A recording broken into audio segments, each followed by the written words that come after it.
Oh, okay. Cool. Let's do it. Let's do it. Let's do it.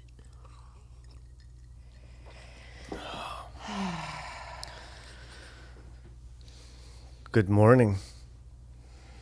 Good morrow.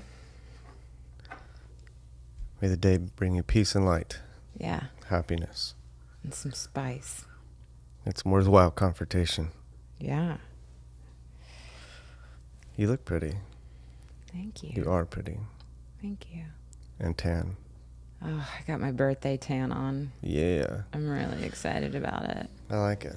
Yeah, bringing in the big 4-0 with some chemical skin. I just can't. I can't even express how excited I am about it. Yeah, let's be over the hill and overly tanned. Yes, please. I like it. I don't know why I keep doing the deep voice today. It's something about the microphone. Yeah, I think so too. Just makes me want to practice different sounds and pitch. So you told me once that you will smile in the tanning bed sometimes. I do. I did it today. Because the UV rays are good for your teeth. I have no idea. I was actually going to Google it because I was like, man, every time I start smiling, I need to Google this. I've done it tons of times. Because what if it's the reverse? What if it tans your teeth? Yeah. What if you get gum cancer? Yeah. Well, I mean, I'm not really worried about that. It's more like, is it going to make my teeth whiter? Or am I just being a fucking psycho in the tanning bed?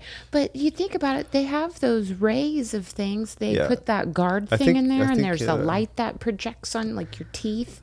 Sure, it does whiten your teeth. I don't see an overly tanned person with not insanely white teeth. 100% correlation. Serious? Must be true.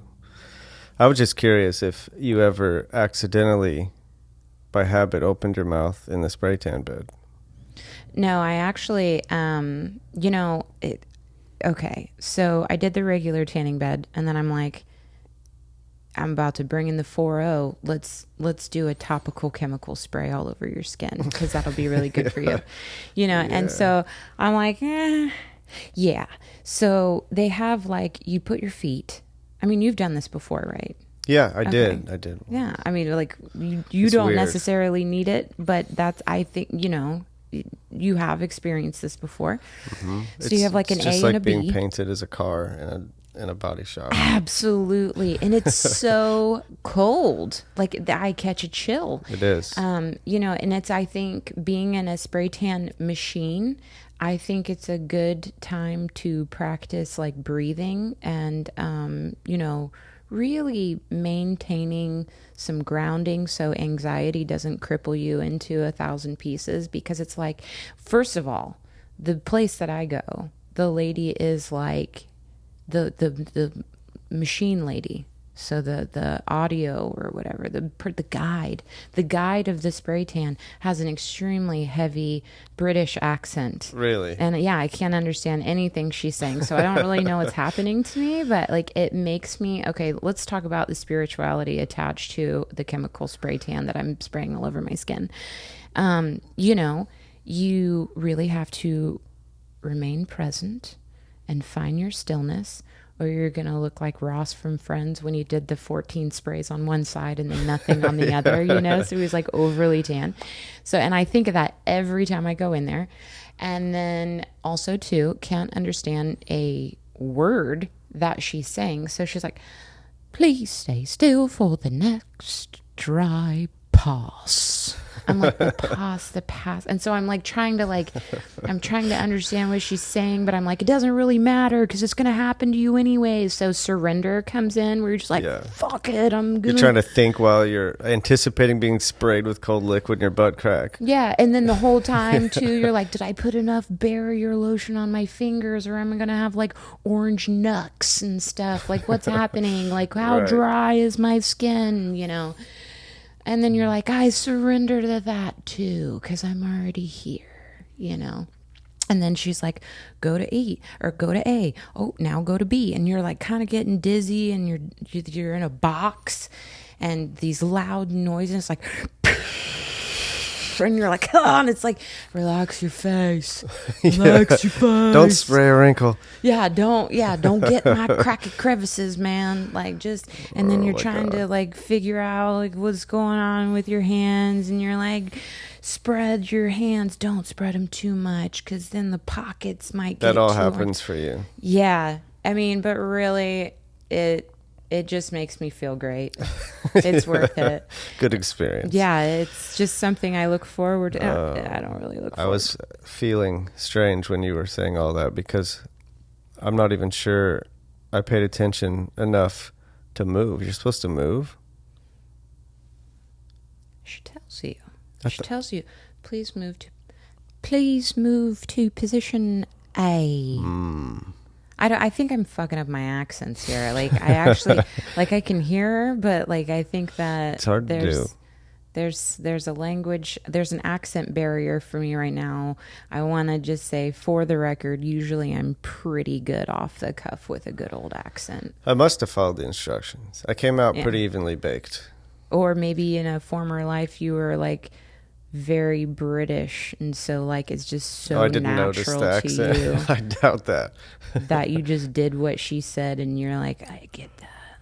Maybe it gave me an English accent. I guess British is English accent. American accent. Yeah, you know. Maybe it picks your accent based on your personality. Which is weird, because like I do that Audible, the books. Mm-hmm. I am a sucker for a lady reading me a book in an English accent from a woman's perspective. It makes me feel more feminine. I don't know. Like, you know, I like a good old fashioned cheeseburger. Actually, I don't like cheeseburgers, but like, I'm American and I know that. I like the red, white, and blue.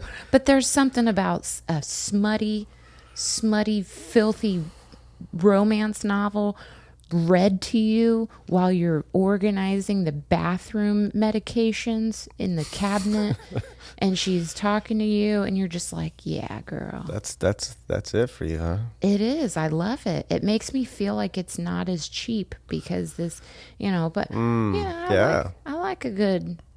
That English accent is really authentic and sophisticated. It makes it sound really smart. Mm-hmm. They're also really good at like colloquial speaking, like urban speaking. Like even their trash talk is special. I might have to disagree with you on that. Yeah? Yeah, because like, okay, so the one that I'm listening to right now, you know, this is beautiful. Like, it's very steamy, really. Oh. And I enjoy it. I like it. But it's super great when she's talking from her perspective, but then she tries to do a man's. I don't know if someone hurt this woman, like this actor that they hired or actress that they hired for this. Her hurt's coming through her tone. Like, because whenever it's the man's turn, I noticed, you know, the dog and I were actually on the porch listening to some stuff while I was eating every snack in the house last night. Got hungry, did you? I did, and I was eating everything, and I was listening to this steamy novel, and she was like, I brushed my hair over my shoulder, and I thought to myself, I think he's coming to satisfy my needs or something. And I'm like, ooh, shit, it's about to go down. And then she's like, he walks through the door, his shoulders are very broad, and he looks right at me and he says, Stephanie, come to me, no. Stephanie. And I'm like, oh, God. And then I get all fucking scared. I'm like, run, Stephanie, you fucking bitch. He's about to kill. Stephanie, come to me. And she's got like this really thick accent. And, you know. Her fantasy guy's a dying vampire or something? Well, he's not. And, you know, if he was a vampire in the thing, that'd be okay. But he's not. He's like, but in the actor's perspective, he's this isn't the setting of this book. Yeah. Why is he sounding like Stephanie? Come to me, you little slut. I'm like, why is it? You know, because you can do it differently here. Come to me, Stephanie, you little slut. Like, that's better, right? Mm-hmm. But he has a voice like this, and there's a lot of rage and rasp in his voice. And I'm like, A lot of God, evil to it. yeah. She likes the evil. The actress And probably likes the evil. A maybe little more than the average. Yeah, you know, I kind of Everybody likes a little evil. I do, but I like to live in the light as well. You know, I'm already exploring my sensuality. I don't think I need to discover my sadist natures or what is it, sadist masochism, whatever that is that you like to that's weird. It's like very I'm popular for women, though. I like to be a little bit scared, but on like I like to be a comfortable scared, like, you know. Yeah. Yeah, and it depends on my mood. Like, where am I at? Where's my spirit? Okay. Does my spirit need some protection, or does it want to be a little... Yep. So then the guy just has to read your mind and be able to interpret your Absolutely. spirit. And then he'll know precisely what to do, maybe. Yeah. Sorry about your luck. Stephanie. Yeah. God, poor Stephanie. Probably the girl in the book's probably like, it's not really supposed to be like this.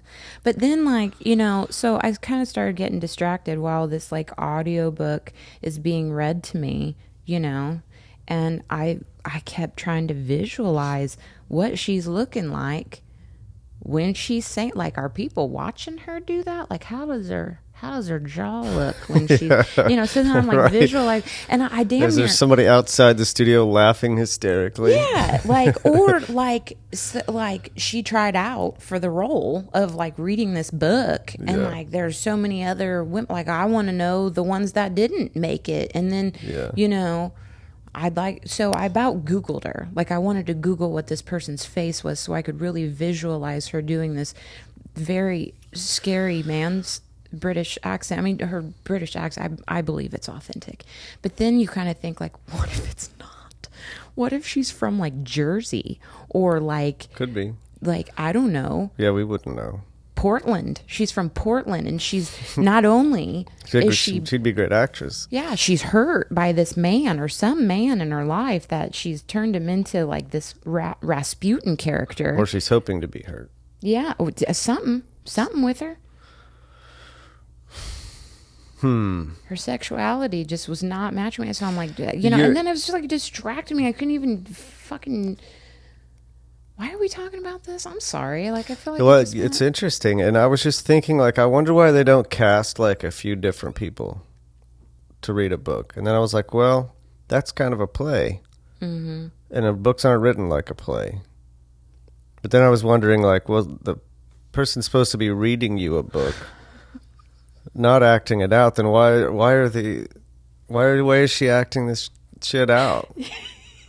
I don't know. I got real confused. Yeah, you do. You know, I appreciate them getting into it. The funniest shit is that, like, a lot of... Okay, so the book that I'm in right now, they'll do, like, a chapter, and it's, like, the woman's perspective, and then, like, the next chapter will be the man's perspective, and it's even funnier in reverse. So they have another British guy, you know, or, like, a British person who happens to be a man, and he's reading from the male's perspective, and his woman voice is hilarious. Oh, so there is a different actor. Yeah. But no, I mean, they don't, but that's what my whole thing was, is that I'm surprised, but it would be weird if they were, like, reading each part within their perspective. So they're doing the voices for the other person. So then when it's his turn for the next chapter, he reads the whole chapter. I see. And then he does the female voice. So he's like, so I told Persephone, I told Stephanie that we were going to be going to this place and doing... And she said, no, don't. Hold on, I can do it. I told Stephanie that we are not going to the store. We are going to go into the bedroom. And she said, oh, I would love to do... And I'm like, why is he talking like that? Like, but I guess it is hard. Like, I'm trying to do it for you right now. It's hard. But no one's hiring me to read a book to them. Like, no, and I would do it as my own voice. So maybe we could... Do you want to practice that and see? Okay, so, like, we'll make up a story. Okay. I think you would be the worst at this. I mean, you're a great storyteller.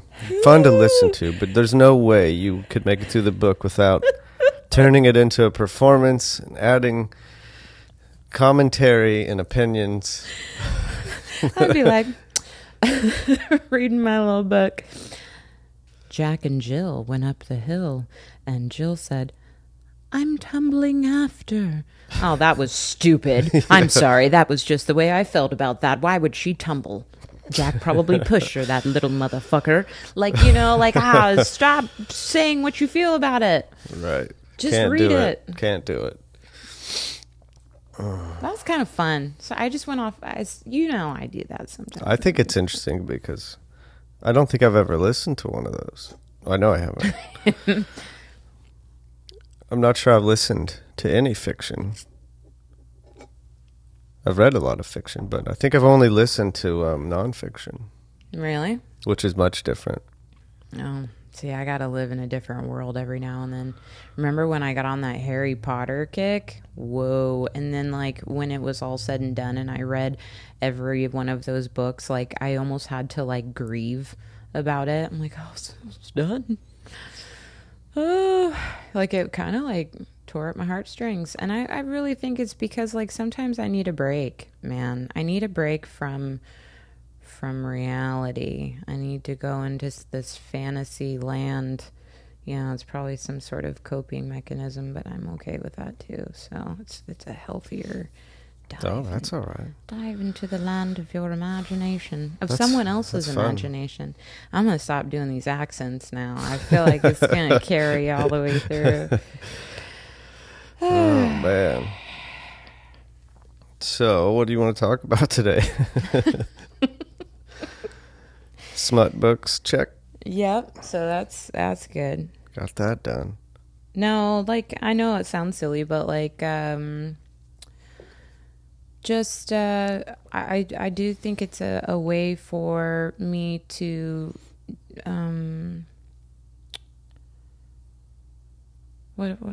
okay. There's actually a lot to it. What are we talking about? Just a smut, but we're still talking about smut books. Yeah, no, I mean, I was trying to segue into something else, but then I just started thinking about smut books again. I'm like, my name is Simon, and I like to do drawings. So it's a type of escapism. It's imaginative and fun, and probably stimulating. Yeah, that's cool. There are other things you do to escape your mind. Yeah. I've seen some of it going on.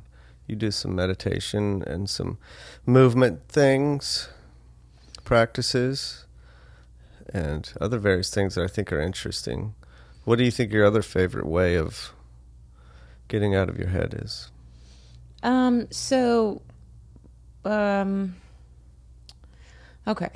So I'd like to start from like the beginning of time. So when I was a young girl. Let me get comfortable.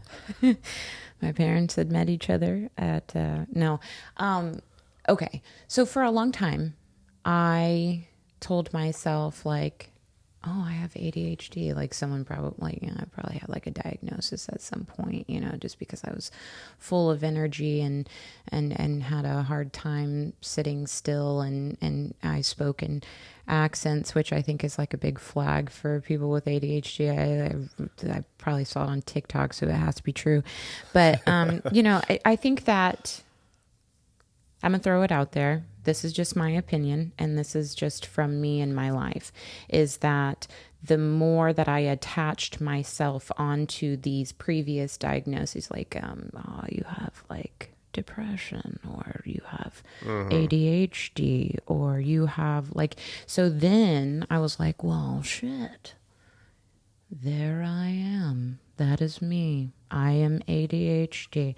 And so I would do something strange or whatever, and then it would be under this beautiful blanket of, well, I have ADHD. That's what it is acceptable. You see what I'm saying? And the way that I feel and whatever, like, was based off of this, label. Yeah, and just so to be clear, I think Western medicine is very important. I think if you need help, do it. I'm not like, you see what, but there are certain things in my life for me personally that I'm like, I'm tired. I'm kind of tired of fucking saying that. Like, I'm tired of saying, don't worry like, about the censor people, man. They can eat shit. no, I mean, but do you like, Yeah, you're talking about you. you know, but You're there not are, giving advice to people, so you can oh, say right. whatever you want about you. Yeah, but there are people that are like, oh, well, you know, like, saw it on TikTok, you know, I saw it on this thing, you know. Yeah. To do what's best for you. I always say that because it makes me feel better, I guess, about just being able to express my own.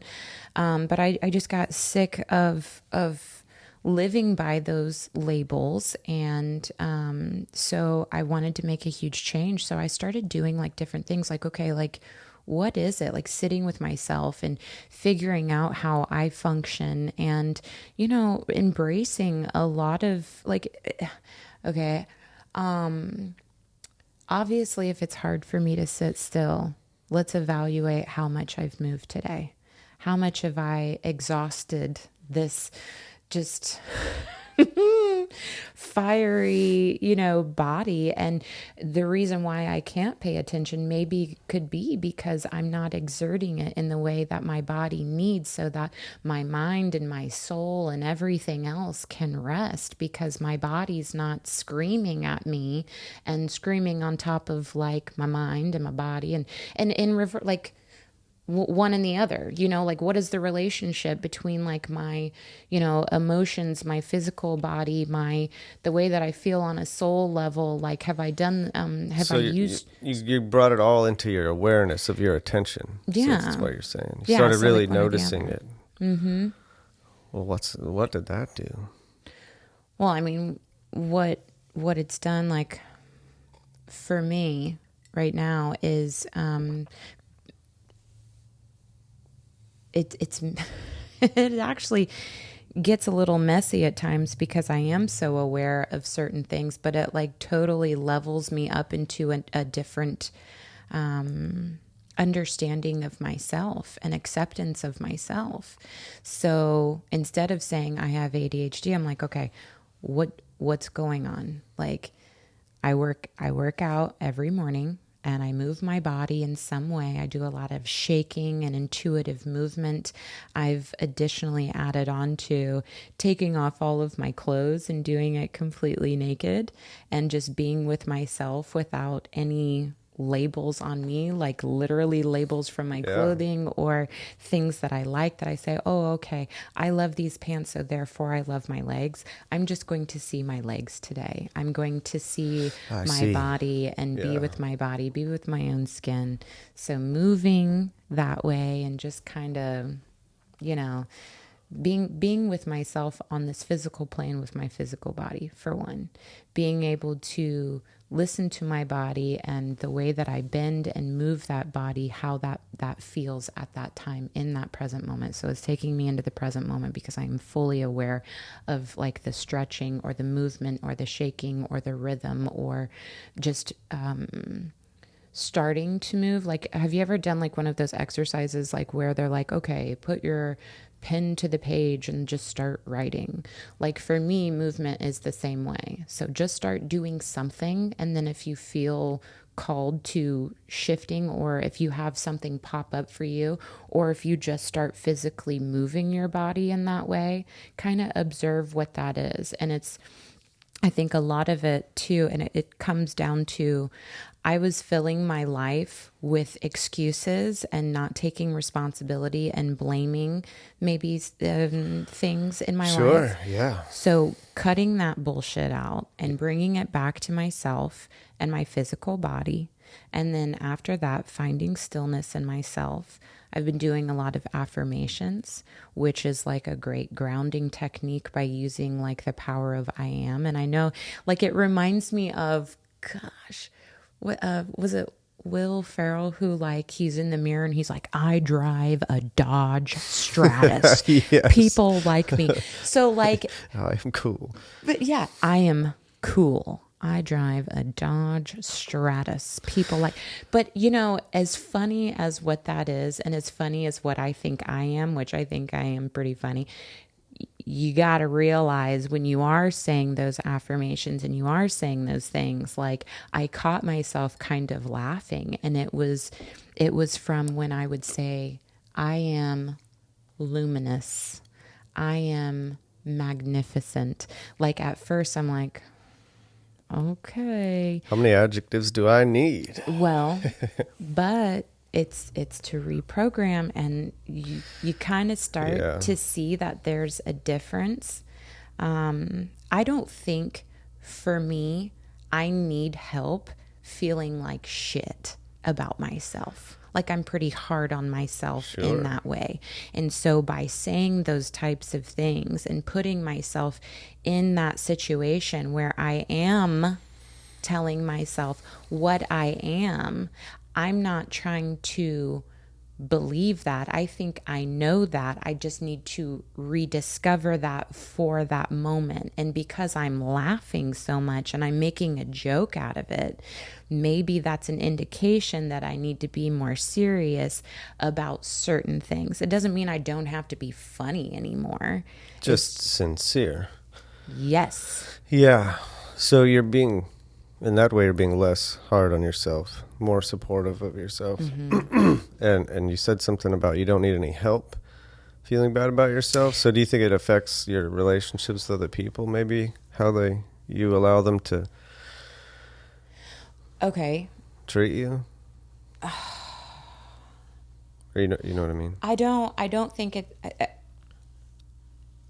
I think before I had blamed people for the way that they were treating me until I really realized that it was my responsibility of how I allow people to treat me and what I allow for them to say and do around me, because I'm holding space for people who, I shouldn't be holding space for. Mm-hmm. So while taking that responsibility, and saying like, you know what, like, you need to work on yourself, because if you are comfortable, or if you are at least staying in the space or still spending time, entertaining this shit about you, like, come back to yourself, work on yourself, because you can't change other people. Like, you're not, but you can change the situation from which you bring that into your life and their shit. Yeah, that's the real danger of this. I think they call it affirmative healthcare. We're handing out diagnoses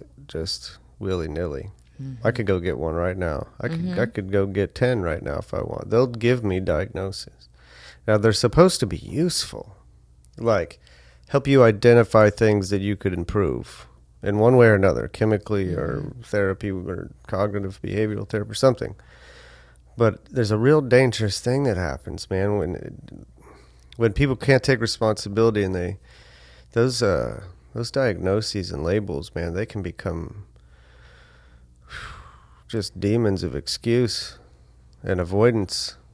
Like, oh, well, I do all this terrible stuff because I have this, and a guy in a white coat told me I have this, and that's why I do those terrible things. And I'm going to do those terrible things the rest of my life because it's not my fault, not my responsibility. That's dangerous to me. Well, I think that it was. I mean, this is just a guess, but I think it's pretty good. I think it's supposed to be like a garden tool. So, okay, this is what I'm diagnosing you with, and then, a system of things to take that away from you. Like, okay, like you have ADHD. It's supposed to be like a tool, and then you work with that tool until that tool becomes like it's you're unbothered by it because it's just one thing, right? But I think like people are wearing them. Oh, well, I would say people. Mainly me, okay. And from my observations, a lot of other people, they're wearing it as a decorative hat. I'll call them out. They're like proud to have 32 mental diagnoses. Instead of the tool, we're wearing them as decorative hats. Yeah, that's dangerous. And it's really fucking weird. And I wore that decorative hat. I wore several decorative hats, and I would, excuse my own behavior and not do anything about it because I knew that this is what was wrong with me. And after doing that for long enough, and I feel like some, for some, if they can live their whole life like that, absolutely, but it was not working for me. Like, it did Yeah. not make me feel good. You know, I even tried the medications and stuff that they were getting. I thought, well, this is who I am, but then I realized that I was further away from myself and doing less because I was just putting a Band-Aid on a bullet hole. Like, this is not working for me. Yeah, I don't think that really works for most people. I think some people don't have a choice because they actually have a real thing going on, a real chemical, physical, broken part happening. Those people have no choice but to take this mediocre solutions we have. I think the people that have better choices should be taking those. That's what I think. But how would you, I mean... I don't know that for people individually. I know myself, like, I'm suspicious as shit of a diagnosis. Doctor's like, I think you might have this. I'm like, I'll show you wrong. Like, I want to find out what that is. I'm going to make sure I don't have it. I'm not even going to believe in it. Like, Yeah. I'm not saying my way is the right way for sure, because I could be stubborn and probably die of a sickness because I'm trying to convince myself I don't have it. But I think there's a line in the middle both ways. Both are dangerous. Right. Yeah. And, you talk to a diabetic person, it's like that needs to be monitored. Like, it takes discipline, and you see what I'm saying? Yeah. Like, talk to a person with diabetes or celiacs or whatever. Like, they have to be very autoimmune disease.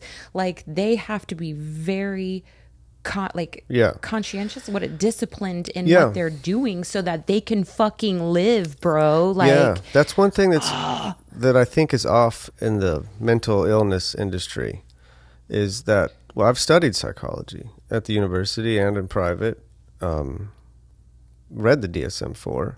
I'm no expert, but I could tell you it seems like most work in psychology is done to treat people that are struggling functionally, like people that are seriously disabled by something wrong with their mental state. That's like why most of that research is being done. Most of the experiments are being done. Most of the medications are being made originally. I think I don't think those things that are supposed to be applied to people that have like subclinical conditions, like because you inhibit or exhibit a few conditions of a mental disorder isn't the same thing as a person who can't live right at all.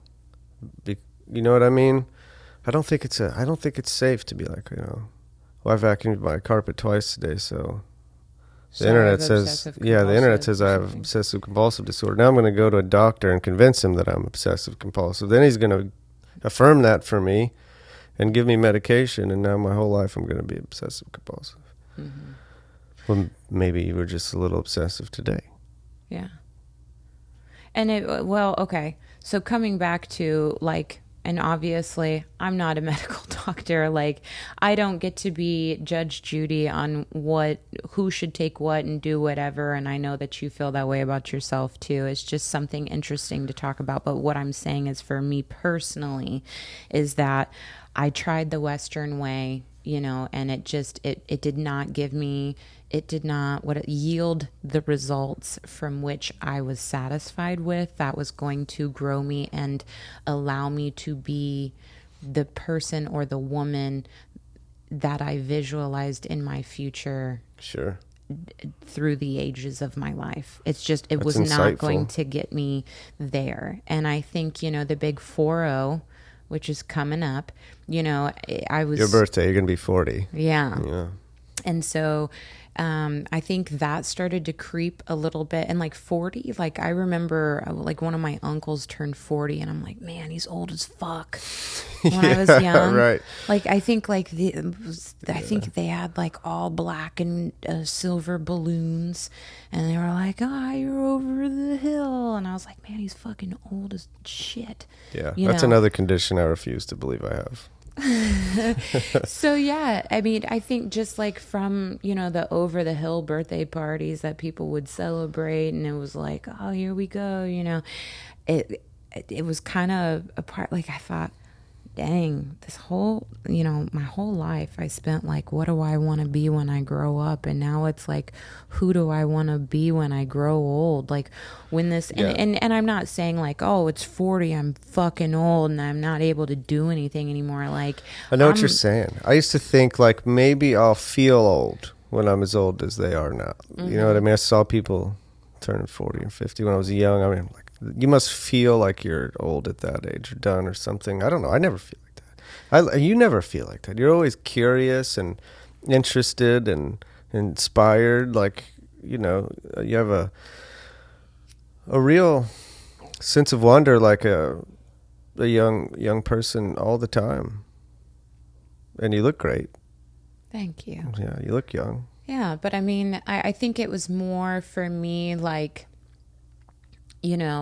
at some point, because a big part of who I am is, well, who I was, I guess, was what am I doing? How am I doing it? Stay busy, do this, do that, really, I mean, when I learned that it was like a really poor fucking form of wounded masculinity that I was living in, like, let's direct all of our attention, like, do you mean do the man voice again? Let's hear it. Let's direct all of our energy. You know what I mean? Yeah. Onto this thing and like just constantly trying to conquer all of these things and bending over backwards and let's control the environment by doing this and then we're all going to do this and everybody's going to do it with me and then I'm going to, clean every baseboard in the house and I'm only going to give myself 15 minutes to do it. Let's do like all this weird shit, man. And then I think like the 4-0, I remember the 40th birthday and then the black and silver balloons. Oh, my uncle's fucking old. Oh my God. All these things started happening. And I thought one day there is going to be stillness. There is going to be a part where my body says, you can't do that baseboard thing in 15 minutes, Lens. And how am I going to feel about that? Like having to surrender without any amount of practice and going from this person who's just trying to conquer everything and everything and anything and everyone around them. Oh, I'm at the top of the mountain. I have, I've done 62 items of things today. And this is who but when I'm able to sit and find my stillness, do I like who I am? And why the fuck am I running around so much? Like, why am I doing all of this? And really, am I running away from myself because I don't know myself? So having to find my stillness. And it's not just like, well, I guess we're still now. We're not going to move anymore. Like, I need preparation for that.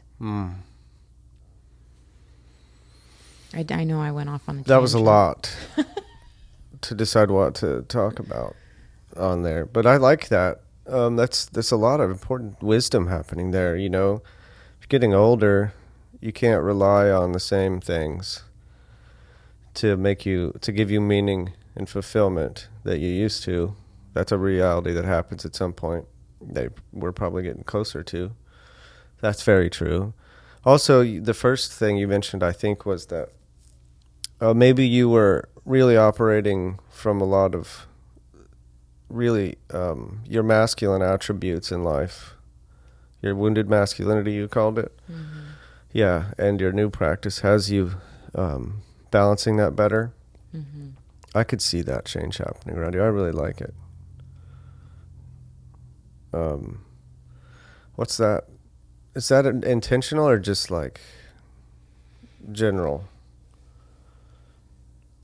I mean, do you think like there's this thing that I do that I want to try to do differently, or is it just like a general presence that you try to keep? I'm not sure. I'm not sure where. I think that's the question that I've just been doing small things and being really gentle with myself to kind of change or shift into more of my feminine receiving. Like it was I was so determined and set on keeping myself busy, probably to avoid having to sit with the self and to be with myself, that I shut down like a lot of like receiving too. Like it was hard for me to receive help or to plan something accordingly to be able to, you know. So I'm not. I guess I'm not sure how to answer that question. That's good enough. Because you're an entrepreneur and a business leader and a business owner and a mom and all these things. So like how you are and how you feel really affects like your existence, you know, like what you do every day and how it affects you and this and that. Like, what have you noticed about that changing your everyday life? Has it been like better or worse?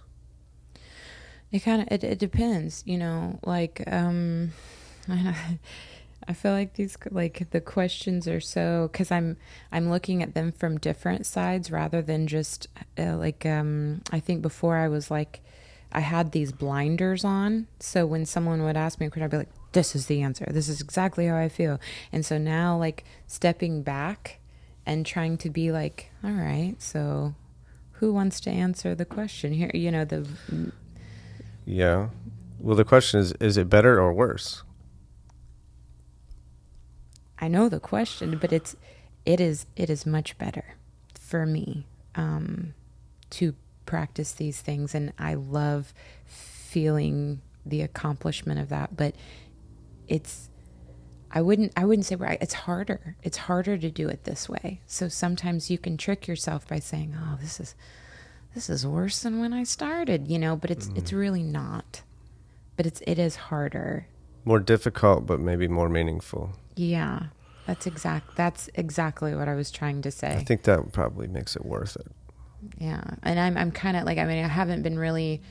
It's been what, not even a year since I've been practicing these really small things and implementing these things, and so I'm a newbie. I'm like a little spiritual fetus, you know, and I'm really into it. I'm very disciplined with it, but at the same time, like just trying to figure out how I feel about these practices much better. Like, okay, I'm going to answer your question. It's better. It's better. Good. Is that a positive affirmation? That is. Yeah.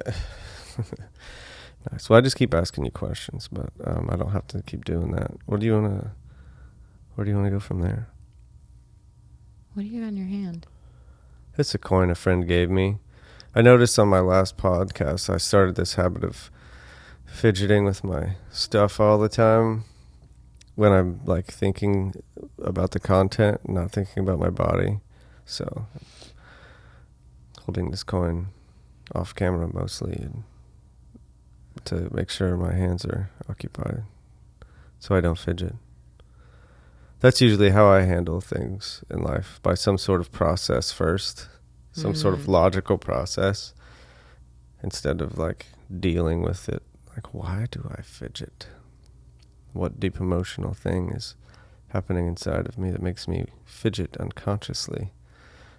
You know, but that would be step 2 if the process doesn't work. Yeah, that's great. I don't think of you as being a fidgety person. I'm not. That's why it weirded me out that I did it in this last podcast. I think maybe it was not that deep. Maybe it was more like it got started later than it should have, and I drank like too much coffee. I was like stimulated, super stimulated or something.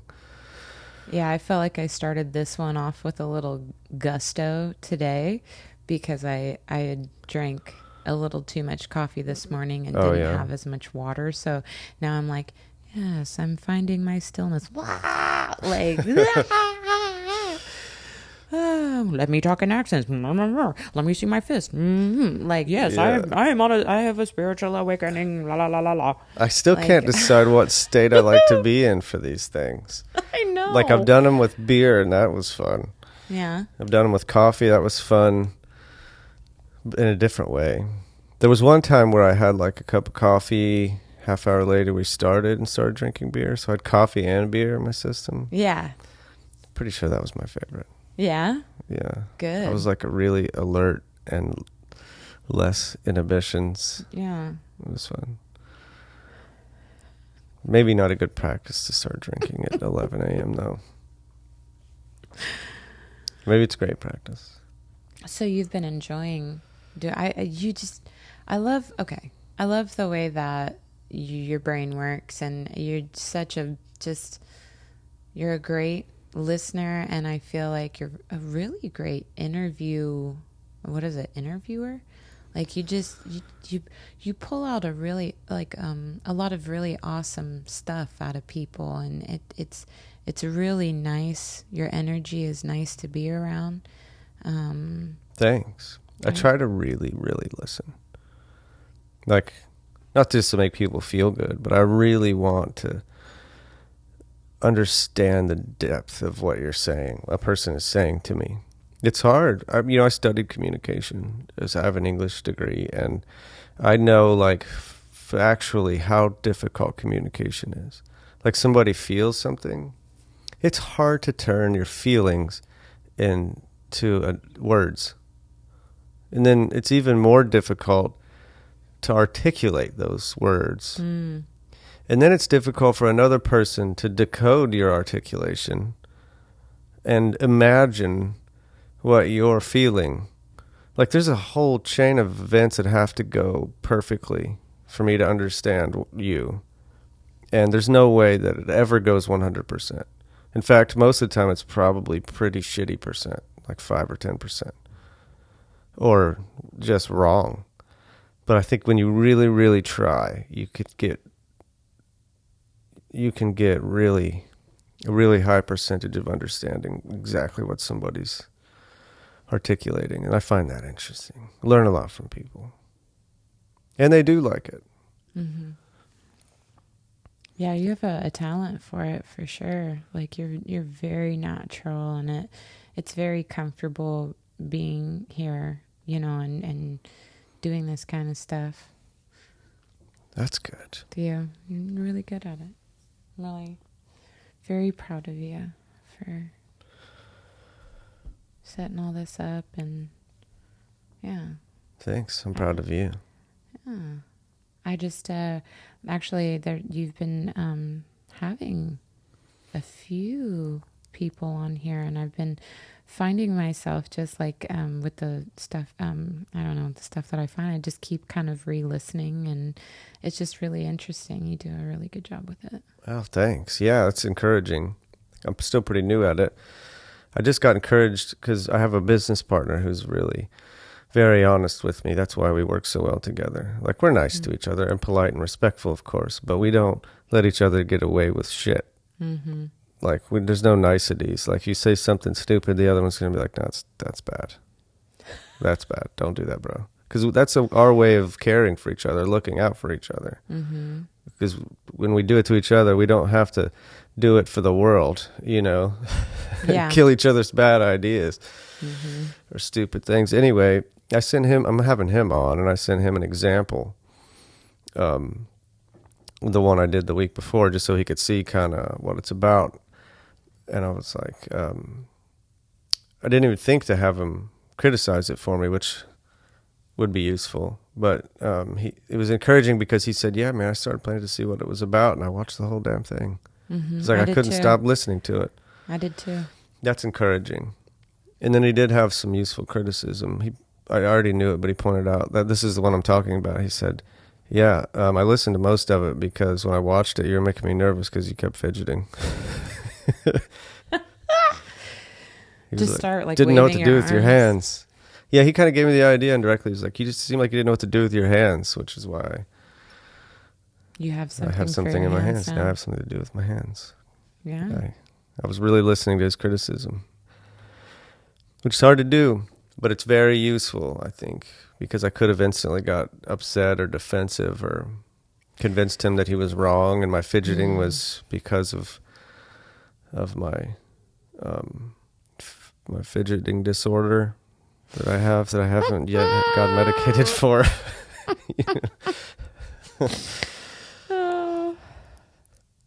So, I don't know. Fidgetitis. I need some more. I have a whole lineup of awesome guests coming to do this. And I'm so excited about so many of them. But I want to keep the pipeline going. I want to find some more really interesting people. Trying to think of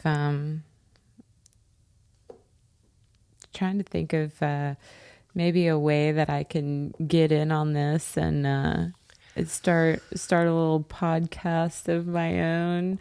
But I don't even know, like, you're just so good at it. Like, I don't know, like I have to figure out if that's something that I think you should do a monologue podcast. Seriously though. I do one. I make some courses, but I could never do anything beyond like just giving people direct information. Like if well, I'm not going to say a bunch of negative stuff about me. Let's talk about when you do it, whenever you just talk to a camera, it's like lively and interactive, and it's like it's true and genuine and sincere, but it feels more like a performance that I want to watch. So that's because I'm totally living in it. Well, not everybody fully. can do that. It's a real talent to be able to just deliver a talk, just you on the camera, and have it be engaging, like you're there. I don't know. I think if I were you, that's how I would do it. Yeah, I could wear a tuxedo t-shirt and be really serious about it. Exactly. I would never think of that. Yeah. I talk in my accents, and it could be a whole thing. No one to stop you. Yeah. Limitless. Now there is a lady that I listen to, and I really like her, and like sometimes she'll do like 5-minute podcasts, and I'm just like, how can you only talk for 5 minutes? How's this only 5 minutes? Yep. Man, she probably didn't say anything. And that even included her little intro too, which by the way, like, I don't know if you've made your intro to your podcast yet, but that is very important because yes, because when you're checking it out, you're the second person that said that. I was thinking like, I like it when I just start one and it just starts. But people like the intros, apparently. I've had like several people say to me, you need to come up with an intro. Short and sweet. Maybe you could sing a little song or something. Yeah. Just be like, hey, it's me, the D-Man. I could. Coming in do some hot. piano or some guitar. Yeah. Do my own jingle and shit. I don't know. Yeah. I thought about maybe starting with a quote or something to set the setting. But you have to do that every time. Is that what you want to do this quote every time? I do. I was thinking about, because I have the luxury of technology, after I have the conversation, sort of extract or distill out the major feeling of it, the whole conversation, and find the right quote for that conversation. Yeah, I listened to this lady, and she's got like a little jingle, before. Yeah. And like it kind of, she like talks about like all of the things she talks about, and there's one in particular I'm like, I hate hearing that phrase every time because it's something that I don't associate with. It's like we're going to be talking about spirituality and da-da-da and da-da-da and da-da-da. And I don't want to, I don't really want to go there with it. But, like, it's just something that I've never had an issue with in my life that I really don't want to keep programming into my head. And it's only the start of her thing. And I'm like, shit, I don't want to hear that over and over again every time. I'm trying to talk about or, learn about, like, my root chakra. I don't want to know, like, you know what I'm saying? Like, that has nothing to do with me. Yeah, but I get where she's coming from because those are the types of things. But I'm seeking out certain bits from the titles too, man. Those are good because you're just like, okay, like boom, like straight to the point. I think I'd have trouble with that too. Like, what did I just talk about? I don't even fucking know. Like. Talk I did. Yeah. Yep. You could just... Well, there's a lot of people that do this on YouTube especially. that make the titles like super clickbaity. Uh-huh. Yeah. You could be like, in this video, I cut my foot off. Yeah. And then people start watching and they just get sucked in forever. Yeah. Oh, yeah. They'll never remember by the end that they got swindled. There was no foot amputation at all. It was that okay, it was Dave Chappelle. Remember, he was like, I'm so good I write jokes backwards. So he gives you the punchline and then he like goes through this whole story, and at the end of the whole thing, punchline. So maybe I can just start like my ramblings and then pick out a punchline within, and then that's just the title of the entire, and it has nothing to do with what the fuck I'm talking about. Oh my God, like, it's so funny that you said that, because there was a podcast we did together where it got real like scattered. It was just random fun the whole time, and I was listening to it trying to make a title, and all I could come up with was elephant shit. Yeah. Like monkey dicks. It was like one of the things we were talking about. We were talking about riding an elephant into somebody's yard and making it shit in their yard that they didn't like us. Oh, because there's nothing they would be able to do about it. If we won the lottery or something, like we won a bunch of money, what's the shit that you would do? Like everyone was like, I want to save the world, and I want to. Nah, man, I want to. Okay, so we can have a wildlife reserve. This is where these elephants live. But I would literally, like, for people I don't like or they piss me off, I would ride my elephant into their yard and just take a giant shit. Not me, but the elephant would shit. And then we would leave.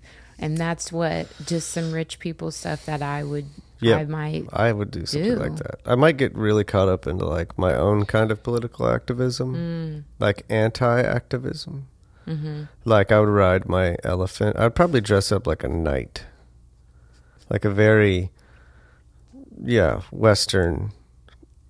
A Western knight? Yeah, like a Knights Templar like a or cowboy? Something. Like like an actual knight. Okay. Western's the wrong way to say that, but from the Middle Ages or something, full armor, and ride my elephant, which is a very Eastern thing, and I would just ride all over every climate change activist protest. Yeah. I would just break the whole thing up. They would be attacked by an elephant and a knight every time they tried to protest climate change. Yep. Or you could just take like little odd jobs because you don't need any money, and you could be like, I'm going to be a mailman for a couple weeks, and you just fucking ride your elephant and deliver everybody's mail with an elephant in a cart, and you're just like, hold on. You're like walking down its trunk because you guys are so good at it this time that like the elephant just knows exactly each command. Just hand him the mail. This is the trunk. Yeah. I mean, if the elephant delivers it. If you're winning $1 billion on the, what is it called, the Powerball, you're not going to get some like novice ass elephant that doesn't know. Like, you have an elephant that like can talk. They know, like they're doing stuff. Which, I had actually, I had shared this beautiful video. Okay, it's so bad, about an elephant, and it was painting this picture. I'm like, elephants have emotion. I knew they were smart. This elephant is drawing this picture, and someone had told me that like these people are like pinching it and shit, or doing something like for the strokes, and I'm like, oh my God! Yeah. I thought it was just intuitively. Fucking thing wasn't pinning because it wants to. No. No. And then that's how it gets fed until the pain stops. Remember when it's not funny. Remember when I bought our dog? I was telling, like, this little puppy was in an aquarium and it was just in this filthy fucking environment. I was like, we have to save this dog, and you were like really quiet about it, and you're like, okay, honey, like, go get the dog. And I'm like, I just feel so bad for it because it's looking at me, and I'm like real emotional about it. And then like after the dog was safe, and I'm like, see, we rescued it. And then you had to break the news to me that, like, when you buy animals from shitty places that don't take care of the animals, you're only supporting that business to do more of that. And I'm like, oh my God. It was the same thing about the elephant. I thought it was just painting. I thought I was saving. No, I thought it was painting. It's a fucking scam. They let those pet stores, they let those pets be neglected on purpose. It's not. That's awful. It's not even to save money. It's not even to save money. They could afford to have an employee clean out the cages. It is a tactic to get you to feel bad for animals and to buy them, rescue them from a for-profit company. God, it's like, it's just awful. And then you were very delicate about it. But it was the same thing with the elephant. And, I thought that it was just painting a picture because it wanted to express Breaks itself. your heart. But then it just shattered my heart. We have to talk about something else because I'm gonna completely fall apart right now. Okay. Well, does that make you feel better about the fact we didn't train our dog to do shit? Yeah. We're like, buddy, you just live your life. Yeah. Whatever. I like it. I like that she's got a little wild in her. It's like she's a little free. I don't like my dog to feel like I have a prisoner. No, I'm talking about sweet baby. I'm talking about he's your not, psycho. He's not motivated. He wasn't born with any wild in him. By the way, Dustin and I have 2 dogs. All right. So we have 2 dogs. We've got sweet baby. Technically, I have no dogs. Okay, my wife got a dog, and my kids got a dog. Yeah, but now you have dogs. Yeah. I take care of dogs. And we wake up when the sun allows us the perfect amount of light, and you get up and you handle the farm. So I appreciate that. But the point is, is that everything's fine. It's true. We love it. We love our animals. I do, yeah. Yeah. They're cool. And we don't pinch them to paint pictures. So we're really good people. Like, over here just smacking our dog so it'll choose the yellow. I think Prem is actually on that camera right now. So really? That's our dog, Prem, sleeping under the chair on the floor. Yeah. She's a real asshole, but she's sweet. Like, so I'm going to call Prim yours, and she's an Australian Shepherd, and she's just a maniac, and she is a working dog, so therefore she has not found her stillness. There is no breath work for this dog other than... she's a wild man. She's a wild woman. And then we've got Sweet Baby, a.k.a. Carlos, who is a 9-year-old Chihuahua, and he barely gets off the bed, and he has no discipline whatsoever. He doesn't want to work at all. But he wants love, he wants food, and he wants to be able to pee wherever he wants. And I feel like that's the truth. That is okay. I mean, the peeing part is awful, but I think we do a really good job of figuring out and locating those things. I mean, you can let that dog out. You can let that little Chihuahua out 10 frickin' times. Well, I know he could be out there 90% of the day. He's going to come right in, him take in a the shit morning. on your rug. Like, what the hell? Yeah, no, he doesn't want to pee outside. It's really uncomfortable out there. Yeah, it's like 62 degrees. He doesn't like that. There's like threats out there and bugs. Yes. Grass is too high. But really, I mean, ask yourself, would you want to poop outside? I do love pooping outside, actually. It is so traumatic. Remember that one time we were riding in the car and I was like, oh my God. And so I had to pull over. I am literally like beelining into this woods. Yeah, that was crazy for me because you had to go. Every time I wear a romper. There was nothing around anywhere, nothing. And you said you had to go. I said, cool. So I pulled over and stopped. And you got out and you started running through the high grass and into the woods and off into the distance. And I was like, where the fuck is she going? You could just pooped right there. Oh. But you didn't want to poop right there. Oh. That honestly was like an emotional thing for me. It was. Traumatic. Well, I swear, every time I wear a romper and I go on a road trip, because like sometimes like on a road trip, I'm like, I want to wear a cute outfit, but I want to think too much of it. Oh, look at this cute romper. So I put it on. But I'm not kidding you. I stopped wearing rompers when I travel in the car because I always like almost shit my pants. And so I'm telling you, like, I've got the sweats. I'm not feeling very Why is a good. romper worse? I don't understand. Because then I literally have to take all of my clothing off. It's not just like a pull a pants down and go. Oh, so you feel more vulnerable. So I got my freaking boobs out, right? And you know, I can't stand up and poop like you do. Wait, what? I'm just kidding. I just can't stand up and poop like men. So you know, I'm squatting. You lay down to poop. Yeah, so I laid down. No, it was so traumatic. It was so bad. I don't know what we ate, whatever it was. Let's never eat that again. It was probably delicious, and that's probably why it happened to me. But, you know, going number 2 on the outside, like not in a toilet where it's got this, you know, beautiful calming water in this porcelain base, and, you know, you don't have to see it because your cheeks are, you know. This is so opposite for me. Dude, pooping in the woods, especially naked, feels like what I was supposed to do. No, it feels like I've been doing this for 100,000 years, and this makes sense to me. No, except in the woods, I do actually feel some primitive vulnerability. Like I need to listen in the distance and watch my back because I'm vulnerable right now. But to me, shitting in a tiny little porcelain closet is weird. Absolutely not. And I have to. The breeze isn't taking it away. I'm just in this weird little room with these fake chemical scents combining with the scent of my poop. And I'd hold 2 cups of bleach and take a poop so I could smell it, because I just spit so badly. That was so funny.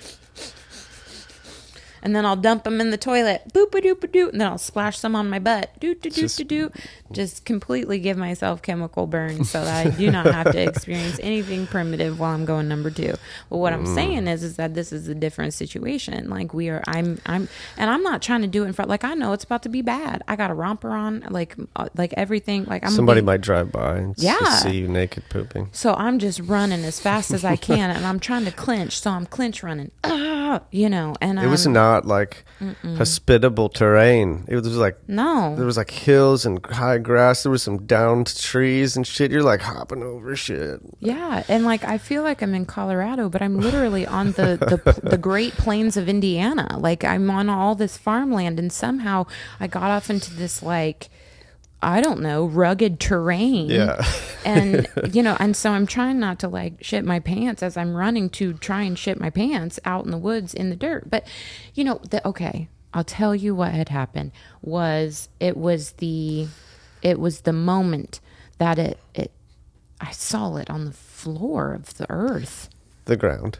Yeah. That's the on best. On the earth. You can see who you really are. No, it's not. You can see the inside of you. I hated it. And it wasn't going anywhere. Like I couldn't just stick a hole. So it was just with me. There was no digging a hole. Right. There was no time for that. When, you know, best case scenario, dig a hole first. Now, if we lived off the grid and we didn't have like an outhouse or anything like that, I wouldn't mind digging a hole. I'd probably dig several holes just to line them up so I know exactly. Like I've been out in the wilderness where you have to like bury your own poop. I understand that, you know. However, that was not the time, nor the place. Was it solid? Nor the response. No, absolutely not. Oh no. No, there was nothing. And like honestly, I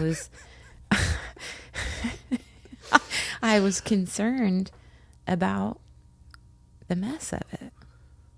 I bet people are like, oh yeah, follow these people, click follow, because I want to hear more. Yeah, shit stories are funny for everybody. No, I think they're probably thinking, I'm going to have to turn in after this. This is too much. But if you want to really know about yourself go and outside where you're and at, shit. just go outside. Well, eat something that makes you feel sick. Not sick, but just kind of like... This, for the record, is real life advice. Do this. But just get in a situation where you don't have a toilet Or maybe go outside your house. I don't know where you live. Front yard. Yeah. And dig a hole. And just... I could see it all happening. It was terrible. Everybody post a selfie pooping outside in the comments. Non-explicit. But I think you came, like, you were, like, worried, and you were like, I don't know where. I'm like, get away! Don't go in this area! Like, I was like, don't come over here. Because I was so embarrassed. Did I come out there? Was I worried about you? Yeah. Well, you were worried about me, and you wanted to check on me. I'm like, don't check on me. I was completely put off by you disappearing into the woods. I thought you were just going to poop in the ditch. Yeah, it wasn't even cool outside. Like, it wasn't temperate. It was dark, getting dark, too. No, it was hot. It was super hot outside. I was sweaty. And I was sweaty. It was so bad. I'm so glad that I got to relive that today. Awesome. Good. Working on my spirit. Good. Good. I think pooping outside's good for your spirit. Maybe I should try it again now that I've been because this was a couple years ago. Yeah. And so, maybe I'll Do you get embarrassed enjoy it. In front of me? Were you embarrassed at all? No, I think I was in that let's get the fuck out of here type of thing. We didn't even know whose land we were on. Like, it could have been the front yard of someone at that point. I had blinders on. You do worry about that stuff. Oh, yeah. Like, but if some stranger just ran as fast as they could in my front yard and took a shit out by the trees and I saw them, I'd be like, Well, no. If I saw a pretty girl like you in a romper running through my property. I don't think attractiveness or, I don't think No, but you don't look suspicious is what I'm getting quantifies. at. Yeah, but I'm just, no. I would have been worried about you. If you were a stranger, I would have been worried about you. I would have thought you were getting chased by a Cody or something.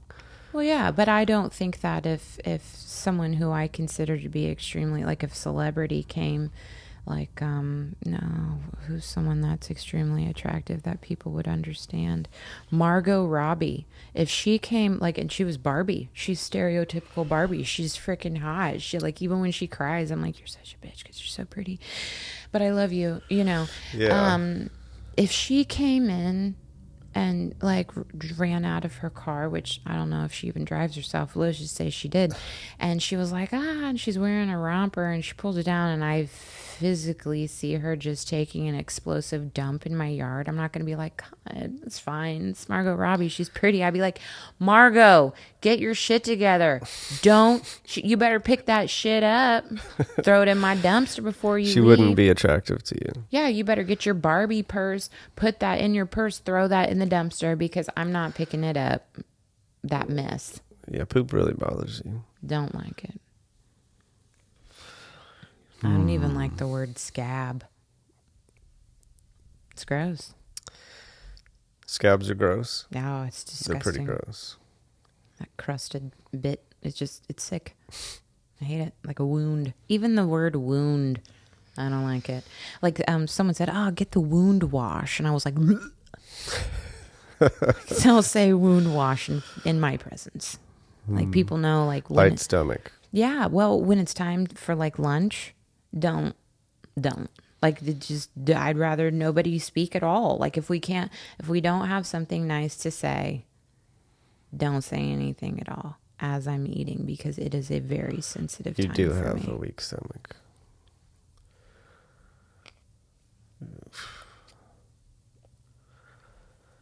Gross things, spiritual enlightenment, elephant shit. People That's shit. How we started this. Elephant shit, people shit, freaking animal abuse. I hated that part of it. I'm glad that's over. Gah. Well, you work today, don't you? Have a haircut. No, I don't, but I do have it's not there anymore. I have a list of things. So. Well, do you want to end on the shit story?